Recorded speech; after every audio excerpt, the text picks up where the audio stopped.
Tem gente que não saberia desenhar nenhuma arquitetura de login e você provavelmente é um deles. Eu tinha falado isso no vídeo de arquitetura síncrona e teve gente que me perguntou que tipo de dev não saberia fazer um sistema de login. Mas eu vou te mostrar nesse vídeo que a autenticação não é tão simples quanto você acha. Você vai perceber que quando você coloca camadas em cima desse sistema, ele vai ficar mais complexo. Vamos falar aqui de camada de segurança, de hashing, de verificação de 2 etapas, de colocar mais serviços usando esse mesmo serviço de autenticação e etc. Vamos começar pelo básico. A gente geralmente tem aqui o formulário de login, que vai ter ali o e-mail, a senha, e ele vai funcionar mais ou menos assim. A gente vai ter o front-end aqui, que ele vai chamar a API do seu sistema, fazendo uma request de autenticação, passando os dados de login, senha, e a API ela vai verificar os dados do usuário, senha, e vai retornar um token, que o front-end, por sua vez, vai salvar num local storage da vida, e aí quando ele precisar chamar essa API de novo, ele vai fazer uma requisição mais uma vez aqui, só que dessa vez fornecendo um cabeçalho, um header de autenticação com o seguinte formato: um bearer e o token que foi retornado lá atrás. E aí a API vai pegar esse token, vai verificar a autenticação dele, vai ver se está tudo válido, se está tudo certo, e retornar o que o usuário pediu ali. E caso tenha necessidade de buscar no banco alguma coisa, tipo assim,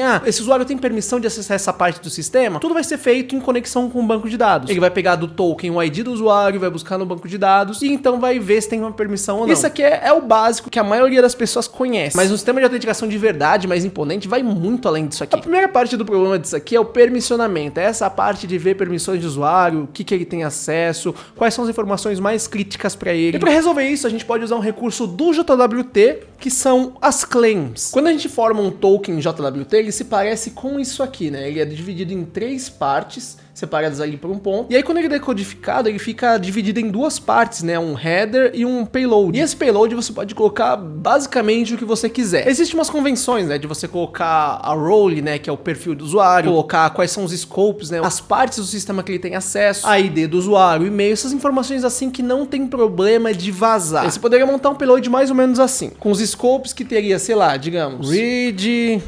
reports, ou então adicionar create users. E assim vai, você vai criando perfis de escopo de funcionalidade para esse cara em específico. Porque, claro, eles vão estar salvos no banco de dados, as permissões do usuário, mas você não vai precisar mais buscar no banco de dados, porque já vai estar tudo aqui no escopo do JWT. E assim, se você precisar chamar uma outra API, no caso de ser uma arquitetura de microserviços, você chamaria ela com esse mesmo token e ela não ia precisar buscar no banco de dados informações do usuário. Assim não quebra a estrutura de microserviços. E também você não vai fazer a loucura de mandar as informações do usuário via HTTP. E esse token aqui está sendo encriptado pela API de autenticação. Então tudo que a outra API vai precisar é só ter a chave de decodificação. E esse token aqui, se eu não me engano, ele tem uma chave dupla, né? Uma chave privada e uma chave pública. Assim, só o serviço de autenticação consegue escrever esse token. E se alguém interceptar, vai conseguir até ler, mas não consegue alterar para injetar permissionamento ou coisas assim. E uma outra prática boa para se fazer nessa questão é não salvar no local storage. Porque o usuário facilmente pode ir lá no local storage e extrair essa informação. Uma coisa que você faz é colocar em um cookie que vai ser salvo em HTTP only. Então todas as suas requests elas já vão estar cobertas com aquele token. Então presta atenção nisso. Uma outra parte que eu vejo muita gente errando, inclusive empresa grande, é aquela parte de recuperação de senha. O famoso esqueci minha senha, sabe? O fluxo na verdade ele tem que ser muito simples, né? O usuário ele fala que ele esqueceu a senha, a gente tem que validar que o usuário é ele mesmo e fornecer um jeito dele mudar essa senha. O fluxo geralmente é mais ou menos assim. O usuário está ali no front e fornece para a API ou o e-mail ou o CPF, e aí a API vai ver se esse usuário existe e vai mandar um e-mail para esse usuário conseguir recuperar a senha dele. Um erro bizarro que eu vejo sistemas gigantes cometendo é, ao invés de você mandar um jeito do usuário mudar de senha, você manda uma nova senha para ele. Que nesse aqui eu fiz um cadastro e ele me mandou a senha. E se esse e-mail foi interceptado, o que eu faço? O atacante ele pode entrar e mudar a senha. Você pode até dizer, tá, mas aí é só você ir lá e mudar a senha de novo, porque você tem acesso ao e-mail. Mas a gente não sabe quais são as intenções do atacante. Ele pode pegar informação sensível e só de ele já ter entrado na minha conta, o estrago já pode estar feito. Sem contar que em um sistema assim, se ele interceptou o primeiro e-mail, como ele não interceptaria o segundo? Isso se ele não tiver a opção de mudar o e-mail de cadastro, porque aí pode piorar tudo para nossa situação. Então uma coisa importantíssima nesse fluxo de recuperação de senha é fornecer um modo extremamente seguro do usuário conseguir mudar a senha dele e também do sistema verificar que é realmente o usuário que está fazendo aquilo. Uma coisa muito interessante que é feita é quando você manda essa requisição pro sistema de autenticação, ele vai gerar um token e registrar lá no banco de dados junto ao usuário. E com isso você pode salvar até o IP que ele está requisitando nessa mudança de senha. Então você salva lá na tabela de usuários o token de recuperação, o IP de recuperação e um tempo de expiração para esse token. Assim, quando você mandar o e-mail para o usuário, você vai mandar um link mais ou menos assim, que seria o URL do seu site ali para recuperação de senha e o token de recuperação ali. E aí, quando o usuário acessar a página, ele vai fazer essa requisição aqui para a API para verificar se o token é válido. E aí ele vai olhar o IP do usuário, ver se está batendo com aquele que está registrado lá na tabela de usuários. Se não, você redireciona o usuário para uma página, sei lá, dizendo que aquele token está expirado, ou então que não é válido, ou página não encontrada. Mas caso seja válido, você só retorna lá para o usuário e fala, pô, beleza, né? Segue a vida aí. E vai mandar para a API mais uma vez a senha que ela selecionou, mais o token. E aí, mais uma vez, o sistema vai validar esse token para não acontecer de ninguém tentar roubar no meio do caminho, porque é sempre muito importante estar sempre verificando. Não adianta assim, eu já verifiquei antes. Mas e se o atacante tentar pular uma etapa e chamar direto esse método aqui? Tudo tem que ser validado. Limpando o token de recuperação, o IP salvo e a expiração salva para ele também. Além, é claro, da senha do usuário, que foi o porquê que ele mandou essa requisição. E tem algumas medidas de segurança que você precisa tomar aqui nesse fluxo. Uma delas fica nessa parte aqui do processo, nas respostas que você faz para o usuário. Uma coisa muito comum que acontece nesse processo aqui é quando você está fornecendo e-mail. E às vezes a gente não lembra que e-mail que a gente colocou. E aí o sistema retorna falando assim, não tem nenhum usuário com esse e-mail aqui. Ou no caso do CPF, né? Não tem nenhum usuário com esse CPF aqui. Por mais que isso te ajude a lembrar qual que é o e-mail que você usou no site, isso dá uma brecha de segurança. Porque caso um atacante esteja usando esse sistema, essa parte do sistema aqui para coletar informação, sei lá, roubar e-mails, ver quais são os e-mails cadastrados, ou então verificar alguma informação válida para fazer um phishing, ou então tentar interceptar o envio de e-mail, você está fornecendo informação para ele. E você pode estar achando que eu estou exagerando, mas eu já vi em casos reais de aplicações que eu trabalhei isso aqui acontecer. Alguns usuários têm problema de privacidade porque algum e-mail foi vazado, alguma informação foi vazada por conta dessa resposta, que a gente acaba achando que vai ajudar o usuário, mas acaba atrapalhando a vida dele. Então, o mais correto nesse fluxo aqui seria, quando o usuário solicitar uma nova senha, entrar no seguinte cenário. O usuário foi encontrado? Beleza. O sistema envia o e-mail e aí ele retorna para o usuário, e-mail enviado. E caso o e-mail não seja encontrado, ele vai retornar para o usuário, e-mail enviado. Aí você está pensando, poxa, mas você não mandou e-mail nenhum. Por que você está falando que você mandou? Justamente para evitar essa parte de confirmar que existe um e-mail ou não. Mas para a mensagem não dar essa falsa informação para o usuário de que o e-mail foi enviado, a gente muda o retorno para o usuário para algo mais ou menos assim. E-mail enviado caso você tenha um cadastro nesse site. Ou alguma coisa assim mais bonitinha que eu não estou conseguindo pensar agora. Acho que e-mail enviado, se houver cadastro, fica melhor. E essa mesma mensagem aparece na tela para o usuário caso tenha encontrado o usuário ou não. E seguindo essa mesma ideia de segurança da informação, a gente tem uma mudança que a gente pode fazer no fluxo de login. Se liga. A gente vai ter aqui o front e o off service, né? Vamos lá. O front vai enviar para o back-end o e-mail mais senha. E aí o back-end vai verificar a existência do usuário. E caso o usuário exista, ele vai bater a senha dele para ver se está tudo certo. E aí a ideia vai ser mais ou menos essa aqui, ó, do e-mail. E aqui, ó, seguindo a mesma pegada dessa parte de recuperação de senha, a gente não pode dizer para o usuário se é o e-mail ou se é a senha que está errada. E pelo mesmo motivo, porque se a gente passar para o usuário que a senha tá errada, ele sabe que tem uma conta com esse e-mail. E ele pode usar isso como, sei lá, como phishing. E quando eu falo de phishing, eu tô falando do seguinte: se eu sei que você tem uma conta no site, sei lá, do governo com tal e-mail, eu posso montar um e-mail com a mesma cara dos e-mails do governo e mandar para esse seu e-mail. Que vai ter ali um link ou alguma coisa, alguma informação que vai te deixar alarmado, sei lá, dizer que você tem uma dívida no seu nome, que você tem que comparecer, sei lá, uma intimação que você recebeu, e tudo que você precisa fazer é clicar no link e preencher um formulário. E aí muitas vezes só de você clicar nesse link você já vai estar compartilhando informação sensível, e tudo vai depender de quão convincente foi esse e-mail que a pessoa mandar. E isso no caso de um phishing, mas existem outros tipos de ataque que alguém poderia fazer. Então aqui nesse caso a gente verifica o e-mail, depois a gente verifica a senha, mas em qualquer um dos casos a gente retorna que só deu erro de autenticação. E aí você pode perguntar, tá, mas então por que a gente já não busca direto no banco a combinação do e-mail e da senha? Por um motivo muito bom pra falar a verdade. Quando você estiver compondo a senha do usuário, obviamente você não vai guardar ela, sei lá, senha XYZ em plain text lá no banco de dados, né? Você não vai salvar um campo senha de campo limpo. Você tem que dar uma hasteada nela de uma forma que ninguém consiga chegar na senha original. E para isso a gente tem algoritmos de hash, como por exemplo MD5, SHA-1, SHA-256, Bcrypt, que o papel deles é embaralhar o texto de uma forma que você não consiga recuperar. Ah, eu já vou aproveitar a deixa aqui para te falar. Se você ainda tá usando MD5 para fazer hash de senha, pelo amor de Deus, para imediatamente. Porque o MD5 ele tem uma falha de colisão. colisão, onde textos diferentes podem acabar gerando o mesmo hash. Então vê se evita usar esse cara, pelo amor de Deus. E a mesma coisa se aplica pro SHA-1 e pro SHA-256. Então eu recomendo fortemente que você comece a conversar aqui, ó, no Bcrypt. Existem outros algoritmos de hash que eles são bem mais seguros, mas eles levam muito mais tempo para ser gerados, o que pode dar um problema ali de latência pro usuário. O Bcrypt ele já é suficientemente capaz de fazer esse hash para você. E a resposta sobre por que não bater direto lá no banco de dados, verificando e-mail e senha de uma vez, é que essa senha, ela tem que ser gerada de uma forma que só o usuário possa gerar essa senha. Porque quando você gera uma senha por hash,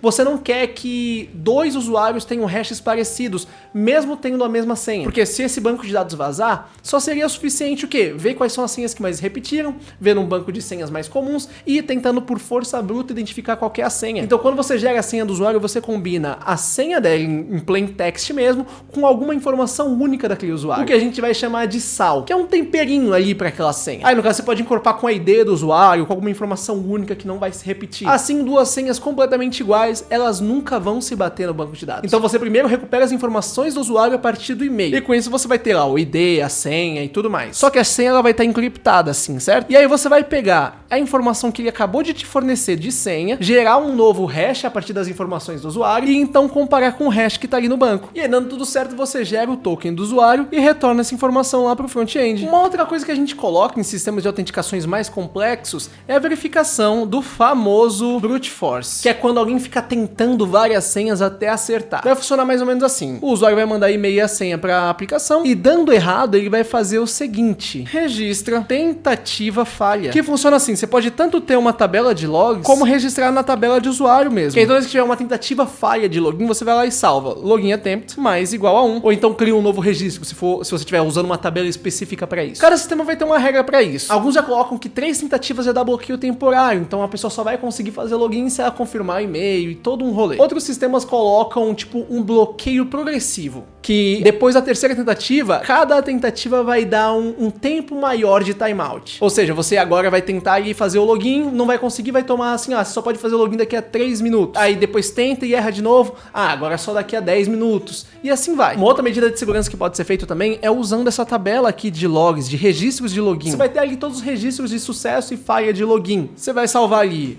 o login attempt, que é a quantidade de vezes que a pessoa está tentando fazer login com sucesso ou sem. Vai salvar o sucesso, né? Pode ser tanto o momento em que deu sucesso, caso a pessoa tente 2 ou 3 vezes e deu sucesso ou não, ou então só se deu sucesso ou não aquela tentativa. Que é para você ter informação, por exemplo, de localidade. Como, por exemplo, para você poder identificar que a pessoa está tentando fazer login, sei lá, de um IP vindo dos Estados Unidos, ou então de São Paulo ou da Alemanha. E por que disso? Vamos supor que você faça login todas as vezes aqui em São Paulo. E de repente vai ter um login vindo de lá de Nova York. Isso é um comportamento levemente suspeito. É óbvio que você pode viajar, é claro. Mas é um comportamento incomum. Então o sistema ele precisa saber que foi você. E aí o que você faz com isso? Você manda um e-mail para o usuário falando: poxa, percebemos aqui um login feito lá nos Estados Unidos, e será que foi você? Se não foi, e aí fornece um link pra pessoa mudar de senha. Que nesse e-mail que a gente costuma receber do Google, né? Toda vez que a gente faz um login, a gente recebe esse: detectamos um novo login vindo de sei lá o que, blá blá blá. Mas assim, uma coisa que eu tenho certeza que você nunca reparou nesse tipo de e-mail é aqui embaixo, ó, onde ele pede pra você deixar like nesse vídeo. E quando você deixa o like nesse vídeo, o YouTube, ele espalha esse vídeo pra mais gente. E aí você me ajuda, você se ajuda, você ajuda muita gente. E ele também pede nesses e-mails pra você se inscrever no nosso canal. Isso vai ajudar muita gente a crescer e alcançar bem mais gente. Mas bora voltar pro conteúdo. Essa estrutura aqui de verificar a brute force, ela evita que a pessoa fique tentando até acertar a sua senha. Mas e pro caso da pessoa já ter sua senha, o que a gente faz? E aí que entra o queridinho de todo mundo, o 2FA, que é o Two Factor Authentication, ou autenticação de 2 etapas, que na verdade ele é bem simples. Você registra ali o login, você passa o e-mail e a senha, e ao invés de registrar uma falha, ele vai verificar, é claro, né, seu usuário, e estando tudo certo, o que ele faz? Ele envia um código no seu e-mail, e aí o front-end redireciona para uma página ou abre um modal para colocar aquele código. E o usuário pega o código que está no e-mail, preenche o formulário e envia mais uma vez para a API. E aí o usuário envia esse código, o sistema vai verificar se esse é o código, vai olhar no banco se esse foi o código que ele mandou, e dando tudo certo, o sistema ele retorna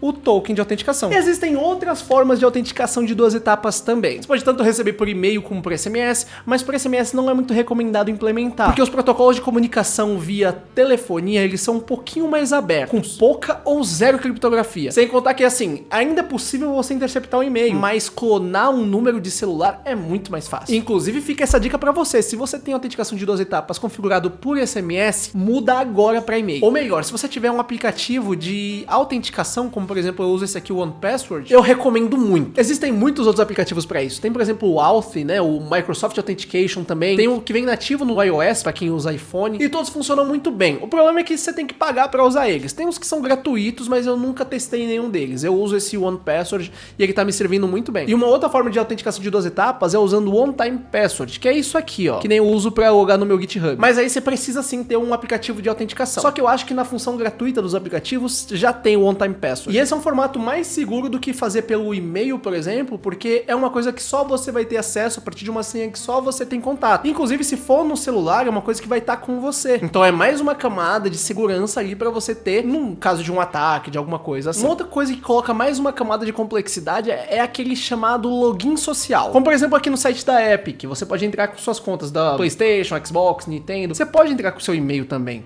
mas tem essas opções de entrar com o Google, Steam, com a Disney ou com qualquer outro serviço social. Isso tá cada vez mais comum hoje em dia. E as pessoas preferem realmente não precisar ter que criar um e-mail do zero, criar uma conta do zero, fornecer e-mail, e acaba ficando bem mais prático, menos pra você que é dev. Porque, por exemplo, você vai ter aqui o seu serviço de autenticação, e aí você vai precisar entrar em contato com as outras plataformas de autenticação, como por exemplo, o Google, a Meta, né, Facebook, vou colocar aqui Facebook, ou então, sei lá, qualquer uma outra que você tenha, a da Apple mesmo. E aí você precisaria conectar com essas plataformas aí pra fazer o login. Ou então você pode usar algum serviço intermediário. Se eu não me engano, você consegue configurar isso com o próprio Firebase, onde você faz ali usa o Firebase como intermediário e nele você conecta ali as suas API keys e coisas que forem necessárias para conectar nas outras plataformas. Ou se preferir, implementa tudo você sozinho. Assim você não fica dependendo de uma plataforma de terceiros. Mas aí toda vez que a pessoa fizer um cadastro por uma plataforma, talvez possa ter informações que você vai precisar preencher depois. E essa é a graça do serviço de autenticação. Quando a gente fala de um serviço de autenticação próprio, cada parte do sistema vai ter informações que precisa e que não precisa. Como por exemplo, se você for falar do serviço de autenticação, o que ele precisa? Ele precisa ali do e-mail, da senha ou da forma de autenticação, o perfil do usuário, né, se ele é admin ou não, se ele é gerente, se ele é qualquer coisa, o status do usuário e as funcionalidades que ele tem acesso. Vamos imaginar que nesse sistema tem um serviço de relatórios, mas a gente permite que o usuário ele configure notificações para si. Mas vamos supor que esse sistema ele tem uma configuração onde o usuário ele pode configurar que ele quer receber notificações de determinado relatório, sei lá, todo dia às 11 horas. E aí vamos supor que vai ter essa tabela de notificações e a gente vai atrelar um usuário a um relatório e uma periodicidade. Então a gente está salvando as preferências de notificação de usuário, onde num sistema junto ficaria mais próximo da parte de autenticação. Assim o sistema de autenticação não tem informação nenhuma sobre essa parte de preferências e nem as outras partes do sistema também. Isso aqui foi só um exemplo que eu consegui pensar agora. Mas é muito comum a gente ter a informação completa do usuário espalhada entre os serviços, porque não é interessante para outros serviços ter essa informação, por exemplo, de configuração de notificações, mas é importante para o sistema como um todo, entende? E aí o sistema de autenticação ele fica responsável por fazer o login e garantir a segurança da aplicação. E aí quando você passa a requisição para outros serviços, já com o token de autenticação, eles vão usar as informações vindas do token, que o serviço de autenticação já fez o trabalho de filtrar, para então trabalhar as informações que estão atreladas ao usuário dentro daquele serviço, dentro daquele contexto. Então, quais são os pedidos que são atrelados àquele usuário, ou então, quais são as preferências de relatório que estão atreladas àquele usuário, tudo dentro do próprio banco de dados de cada serviço. E assim, um serviço de autenticação, ele consegue prover esses dados de usuário para toda uma aplicação gigante. E tem muitas outras coisas que dá para falar nesse assunto, como por exemplo, refresh token, gerenciamento de sessão, ou até mesmo autorização dentro de cada serviço. Mas pra ser sincero, esse vídeo tá ficando bem cansativo de fazer, então eu vou deixar esse assunto para um próximo vídeo, quem sabe. Mas você percebeu que a gente saiu de uma autenticação simples que a gente tinha aqui para uma estrutura bem mais complexa e é bem mais segura? E olha que isso aqui não é tudo em termos de uma aplicação completa de autenticação. E é por isso que existem empresas que vendem um serviço completo de autenticação ou até mesmo um produto só para isso. Mas que isso aqui é um projeto muito maneiro de se fazer, você tem que concordar comigo, né? Inclusive, se você quer montar um portfólio, isso aqui é um projeto muito interessante e útil, tá? Porque uma vez que você construir uma aplicação dessa aqui completa, você vai reutilizar ela várias vezes. Inclusive, tu pode usar uma aplicação para vários serviços ao mesmo tempo. Isso é totalmente possível e tem nome, é multi-tenancy. E se você ficou interessado em montar uma aplicação dessa aqui pro portfólio, vai lá na minha lista de desafios, aqui ó, na minha árvore de links, tem aqui desafios de programação e o desafio 5 é um autenticador. Tem uma speczinha básica ali, você pode ir além. Inclusive, eu recomendo que você faça o máximo que você puder. Mas aqui já tem uma especificação interessante para você construir uma aplicação do zero de autenticação que pode ser reutilizada para outras aplicações que você for usar. E esse conhecimento de arquitetura tá ficando cada vez mais importante no mundo, em que a gente tá preferindo mais full stacks do que só front ou só back. Então, se você quer se aprofundar mais nesse tipo de conteúdo, dá uma olhada nesse vídeo aqui que eu falo um pouquinho mais sobre arquitetura de sistemas. Ou então, se você quer dar uma olhada em como que é uma arquitetura de um sistema real, dá uma olhada nesse vídeo aqui que eu mostro como que foi que eu fiz o Toiga.dev. E aí você já sabe, né? Já curte esse vídeo, já deixa um comentário e bora codar!